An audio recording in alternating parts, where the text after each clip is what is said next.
వాక్యం చదువుకుందాం.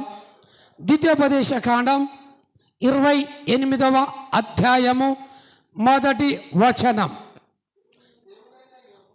నీవు నీ దేవుడైన యెహోవా మాట శ్రద్ధగా విని నేడు నేను నీకు ఆజ్ఞాపించుచున్న ఆయన ఆజ్ఞలన్నిటినీ అనుసరించి నడుచుకొనిన వెడల నీ దేవుడైన యెహోవా భూమి మీద నున్న సమస్త జనముల కంటే నిన్ను హెచ్చించును. ఇక్కడ వాక్యంలో ఏమని సెలవిస్తున్నాడు? ఒక వ్యక్తి ఒక పని ఆరంభిస్తే అది ముగింపు వరకు శ్రద్ధ నిలుపుతాడు. ఉద్యోగంలో కానీ, వ్యాపారంలో కానీ, వ్యవసాయ పాడి పంటల్లో కానీ ప్రతి విషయంలో శ్రద్ధ నిలుపుతాడు. ఇక్కడ దేవుడు నీతో చెబుతున్న మాట ఏందయ్యా అంటే, ఆయన మాట శ్రద్ధగా వింటే.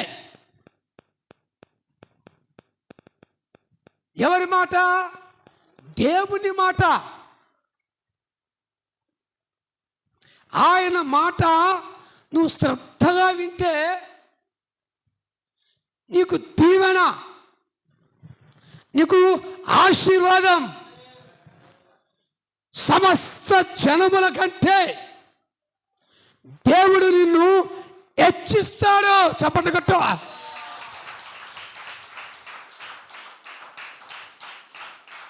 Praise the Lord. నిన్ను హెచ్చిస్తాడు. ఆయన మాట శ్రద్ధగా వింటే. శ్రద్ధ ఉండాలి. ఇప్పుడు నీ పనుల భారము యెహోవా మీద మోపమంటే దేవుని మీద మోపుతలేరు. ఇప్పుడు మన భారం మన మీద మోసుకుంటున్నాం. మన భారము మన మీద మోసుకుంటున్నాం. మన భారము మనం మోసుకుంటే నిష్ప్రయోజనం. దేవుని మీద నీ భారాన్ని మోపినప్పుడు నీకు ఆశీర్వాదం. శ్రద్ధ దేవుని మీద ఉండాలి. నేను ఈ సంవత్సరము నేను ఒక వాగ్దానాన్ని పూనుకున్నాను. నాకు ఇచ్చిన వాగ్దానము నెరవేర్చేంత వరకు నేను శ్రద్ధగా నా ప్రభు పాదాల దగ్గర నేను ప్రార్థిస్తాను అని ఒక శ్రద్ధ ఉండాలి. ఒక తీర్మానం ఉండాలి. శ్రద్ధ వహించాలి. శ్రద్ధగా ఎప్పుడైతే నువ్వు ప్రభు మీద, ప్రభు పని మీద నువ్వు శ్రద్ధ నిలుపుతావో నీ వెనకొచ్చే శ్రమలన్నీ పటాపంచలైపోతాయి. శ్రద్ధ వహించాలి.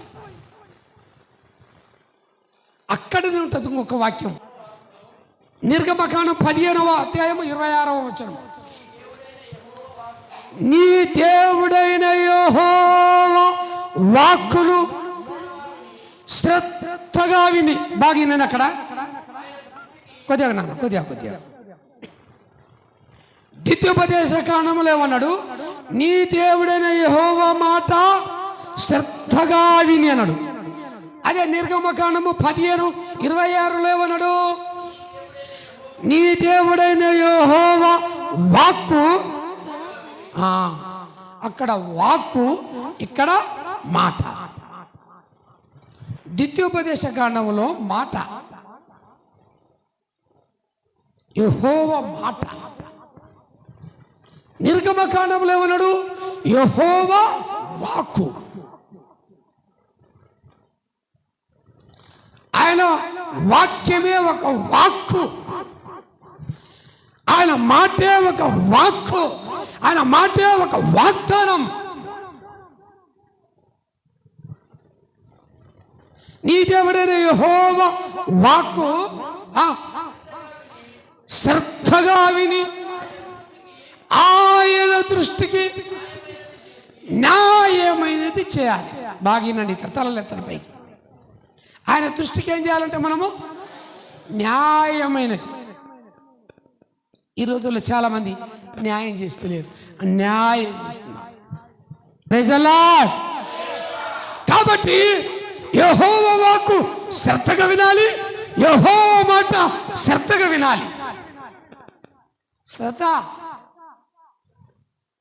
ఓర్పు సహనం లేకపోతే నువ్వు చేసే భక్తి అంతా వృథా. నీ భక్తి నీ గ్రామంలో నీ భక్తి ప్రచురించబడాలి, ప్రచురణ చేయాలి. యేసయ్య సువార్త ఆయన కీర్తి వ్యాపించింది ఎక్కడి వరకు? గలిలయ నుండి ఎక్కడి వరకు? యూదా బెత్లెహేము వరకు. నీ శ్రద్ధ, నువ్వు చూపించే ప్రభు మీద చూపించే నీ భక్తి దేవునికి కనబడాలి. కనబడినట్లయితే దేవుని దీవెనలు నీ మీదకి అనుగ్రహించబడతాయి. చదువు నాన్న, అది పూర్తి చేయి. నీ దేవుడైన యెహోవా వాక్కు శ్రద్ధగా విని ఆయన దృష్టికి న్యాయమనేది చేసి ఆయన ఆజ్ఞలకు విధేయులై ఆయన కట్టడలన్నిటిని అనుసరించి నడిచిన వెడల నేను ఐగుప్తులో కలగజేసిన రోగములలో ఏది మీకు రాదు. గట్టిగా చప్పట్లు కొట్టండి.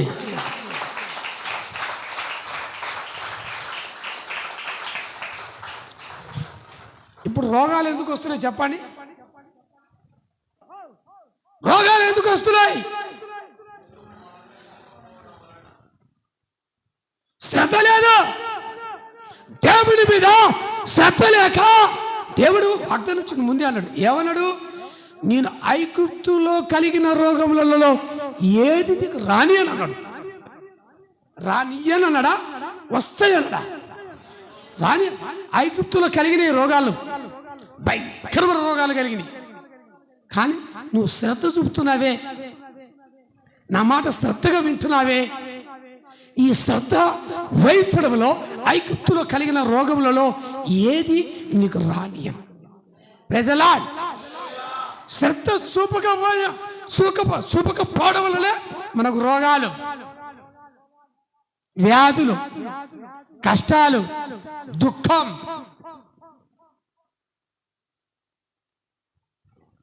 ప్రవేశిస్తున్నాడు.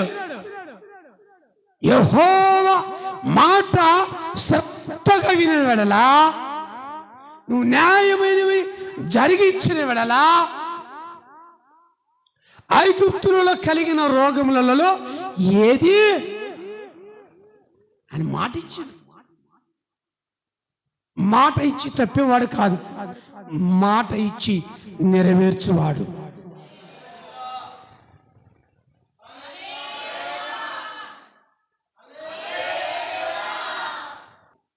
నీ పిల్లల మీద ఉన్న శ్రద్ధ వాక్యం మీద లేదు.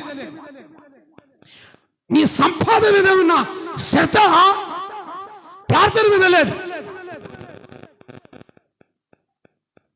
నీ ఆసక్తి భూ సంబంధమైన మీద ఉన్న ఆసక్తి, పర సంబంధమైన మీద ఆసక్తి లేదు. నీ మొక్కలు చూసి చెప్తా, తినా పండ కాదు, రేపు ప్రభు నిన్ను లెక్కడుతాడు.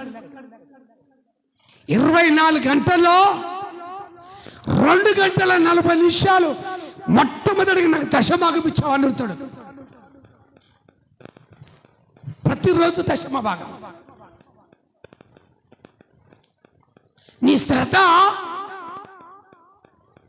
24 గంటల్లో 2 గంటల 40 నిమిషాలు నీ శ్రద్ధ వహిస్తున్నావో వహిస్తలేదనేది దేవుడు ప్రతిరోజు నిన్ను లెక్కడుగుతాడు.